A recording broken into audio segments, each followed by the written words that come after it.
BPSC TRE 2 से संबंधित आज दो महत्वपूर्ण नोटिस आयोग के द्वारा जारी किया गया है। पहला नोटिस आप अपने स्क्रीन पर देख पा होंगे। इस नोटिस में ये मेंशन किया गया है कि जो पद रिक्त हो गए थे 26/2023 वाले विज्ञापन से यानी टीआरई 1 से, उसको 50,263 पदों को 27/2023 यानी टीआरई 2 में जोड़ दिया गया और 10 नवंबर 2021 को एक सूचना प्रकाशित की गई थी पब्लिक नोटिस निकालते हुए। इसमें एक पॉइंट ये मेंशन किया गया था कि जो अनारक्षित श्रेणी की सीट है वो सिर्फ दिव्यांग अभ्यर्थियों के लिए उपलब्ध है। इसमें करेक्शन कर दिया गया। देखिए क्या किया गया है, उक्त सूचना के नोट में अंकित टिप्पणी अनारक्षित श्रेणी की रिक्त केवल दिव्यांग अभ्यर्थियों के लिए उपलब्ध है को विलोपित किया जाता है। विलोपित करने का मतलब कि उसको हटा दिया जाता है। इसका मतलब क्या हुआ? इसका मतलब ये हुआ कि जो अनारक्षित की सीट पहले केवल पीएच कैंडिडेट के लिए रिजर्व थी, अब वो ओपन रहेगी। ओपन में कोई भी फाइट कर सकता है। ध्यान से समझिए, ओपन में कोई भी फाइट कर सकता है, यानी कि अदर स्टेट के कैंडिडेट भी अब इसमें फाइट करने के लिए आवेदन कर सकते हैं। साथ ही साथ पीएच कैंडिडेट होना अनिवार्य नहीं है, मतलब पीएच तो फाइट करेंगे ही करेंगे। सभी सीटें ओपन हो गई, ओपन में कोई भी जा सकता है। समझ रहे हैं आप? ओपन सीट हो गई है जिसमें कोई भी अभ्यर्थी जा सकता है। पहले ये शर्त रख दी गई थी कि उस पर केवल दिव्यांग अभ्यर्थी जाएंगे, लेकिन उस पॉइंट को, उस शर्त को विलोपित कर दिया गया, हटा दिया गया, यानी वो सीट ओपन हो गई जिस पर कोई भी कैंडिडेट आवेदन अब कर सकता है। इसके अलावा 11 नवंबर 2023 को 6 से 8 के विद्यालय अध्यापक यानी अपर प्राइमरी के नियुक्ति हेतु शैक्षणिक और प्रशैक्षणिक अर्हता में कुछ संशोधन किया गया था, जिसको वेबसाइट पर अपलोड कर दिया गया है। ये वहीं अर्हता में संशोधन किया गया है जो कि आप अपने स्क्रीन पर देख पा होंगे, जो कि शिक्षा विभाग के द्वारा एक दिन पहले नोटिस निकाली गई थी। इसमें देखिए, पहले बीटेक कैंडिडेट के बारे में, बीसीए कैंडिडेट के बारे में, एमसीए कैंडिडेट के बारे में कुछ भी बातें मेंशन नहीं की गई थी, लेकिन अब यहाँ पर कुछ नए क्लॉज जोड़ दिए गए हैं, जिसके बाद से यहाँ पर आप देख सकते हैं। देखिए, 50% अंकों के साथ बीसीए तथा प्रारंभिक शिक्षा में द्विवर्षीय डिप्लोमा, यानी कि अगर आपने बीसीए प्लस डीएलएड किया है तो आप 6 से 8 वाली भर्ती के लिए, अगर आपका सब्जेक्ट है तो आप आवेदन करने के लिए पात्र हो जाएंगे। इसके अलावा एमसीए और एकीकृत बीएड एमएड डिग्री आपका है, MCA plus BEd MEd integrated course है, तो भी आप आवेदन करने के लिए पात्र हो जाएंगे। इसके अलावा अगर आपका बीसीए प्लस बीएड या फिर बीएड स्पेशल एजुकेशन है तो भी आप पात्र होंगे। ठीक है, यानी BCA plus DElEd, BCA plus BEd या फिर एमसीए प्लस 3 साल का बीएड एमएड है तो आप 6 से 8 वाली शिक्षक भर्ती के लिए पात्र होंगे। लेकिन आपको विशेष तौर पर ध्यान देना है कि जो सब्जेक्ट मांगा गया है वो सब्जेक्ट आपका बीसीए और जो भी आप एमसीए किए हुए हैं उसमें होना चाहिए। ठीक है, एलिजिबिलिटी के संदर्भ में आप नोटिस पहले पढ़ लीजिएगा। जो मिनिमम एलिजिबिलिटी के संदर्भ में ऑफिशियल नोटिफिकेशन निकाला गया था उसको पहले पढ़ लीजिएगा कि किस सब्जेक्ट के लिए कौन सा अर्हता रखा गया है। ठीक है, इसके अलावा देखिए, बीटेक वाले कैंडिडेट के लिए भी मेंशन कर दिया गया है। देखिए यहाँ पर राष्ट्रीय अध्यापक शिक्षा परिषद तथा बीएड मान्यता प्राप्त क्रियाविधि विधिनियम 2014 के अंतर्गत इंजीनियरिंग में स्नातक जिसमें विज्ञान और गणित की विशेषता हो, यानी कि आप अगर बीटेक हैं और बीएड हैं तो भी आप अपर प्राइमरी के लिए एलिजिबल हो जाएंगे। इसके अलावा ध्यान से देखिए, बीएससी बायोटेक्नोलॉजी या फिर बीएससी इलेक्ट्रॉनिक्स से आपने किया है और बीएड है तो भी आप एलिजिबल हो जाएंगे। ठीक है, इसके अलावा यहाँ पर अलग अलग सब्जेक्ट की एलिजिबिलिटी भी आप देख सकते हैं कि किस सब्जेक्ट के लिए क्या क्या मांगा गया है। तो यहाँ पर आप देखिए, 6 से 8 जो लैंग्वेज वाला सब्जेक्ट है उसमें या तो आपका उस सब्जेक्ट जिसके लिए आप आवेदन करना चाहते हैं उसमें ऑनर्स होना चाहिए या तो सब्सिडरी सब्जेक्ट के रूप में होना चाहिए। ऑनर्स का मतलब ये होता है कि उस सब्जेक्ट को आपने 3 वर्ष मुख्य विषय के रूप में पढ़ा है, और सब्सिडरी का मतलब होता है जो कि आपका मुख्य विषय नहीं था लेकिन उसे भी आपने पढ़ा है। तो अगर आपका सब्सिडरी है या फिर आपका ऑनर्स है, मतलब मेन सब्जेक्ट है, तो आप आवेदन करने के लिए पूरी तरीके से पात्र हो जाएंगे। यानी कि ये शर्त खत्म कर दी गई है कि आप वो सब्जेक्ट 3 वर्ष पढ़े हों। अगर आपने 2 वर्ष भी पढ़ा है, अगर आपने 1 वर्ष भी पढ़ा है तो भी आप उस लैंग्वेज से अप्लाई करने के लिए पूरी तरीके से पात्र हो जाएंगे। ठीक है, लैंग्वेज में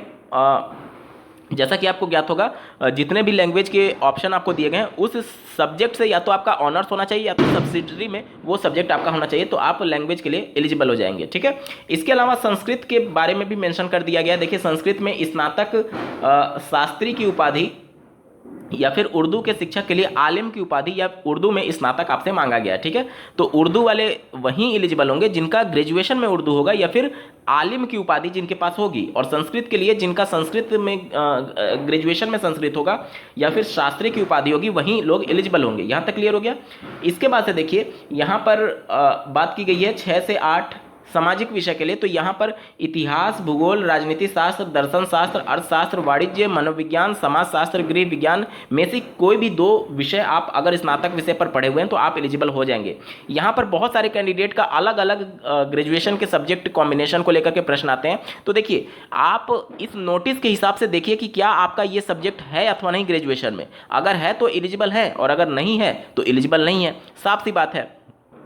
प्रत्येक इंडिविजुअल कैंडिडेट का कमेंट के माध्यम से रिप्लाई दे पाना बहुत मुश्किल काम है, ये पॉसिबल ही नहीं है। कहाँ तक संभव हो पाएगा उतने चीज़ों को पढ़ करके और फिर नोटिस से मिलाना। आप खुद अपने स्तर पर देखिए कि अगर आपने ग्रेजुएशन में ये सब्जेक्ट पढ़ा है, जो भी सब्जेक्ट कॉम्बिनेशन मांगा जा रहा है, तो आप एलिजिबल हैं अथवा नहीं है। ठीक है, यहाँ तक क्लियर हो गया। इसके बाद से मैथमेटिक्स एंड साइंस के लिए अगर हम लोग बात करें तो यहाँ पर एक नया विषय जोड़ दिया गया सांख्यिकी का, जो कि पहले नहीं था। ठीक है, तो यहाँ पर आप देख सकते हैं 6 से 8 गणित और विज्ञान विषय के लिए स्नातक शिक्षा में गणित, सांख्यिकी, भौतिकी, रसायन और जीव विज्ञान। जीव विज्ञान के अंतर्गत 2 विकल्प दिया गया है, जिसमें से कोई भी एक आपका होना चाहिए, वनस्पति विज्ञान या फिर जंतु विज्ञान। तो इन सब में से कोई भी 2 अगर आपने पढ़ा है तो आप पूरी तरीके से एलिजिबल हो जाएंगे। ठीक है, यहाँ तक क्लियर हो गया। अगर आपने विशेष शिक्षा में यानी कि डीएलएड स्पेशल एजुकेशन या फिर बीएड स्पेशल एजुकेशन से किया हुआ है तो आप एलिजिबल हैं। ठीक है, लेकिन आपको नियुक्ति पत्र मिलने के बाद से आपको 6 माह का एक विशेष प्रशिक्षण करना होगा।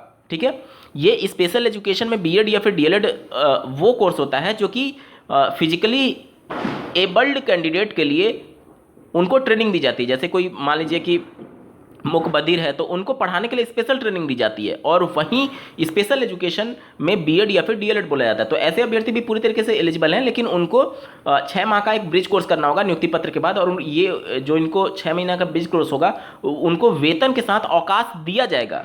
बिहार सरकार के द्वारा वेतन भी दिया जाएगा, फुल सैलरी दी जाएगी, और उनको छुट्टी भी दी जाएगी कि आप अपना ये 6 महीने का ब्रिज कोर्स कंप्लीट कर ले। ठीक है, तो ये कुछ महत्वपूर्ण शर्तों में बदलाव किया गया है।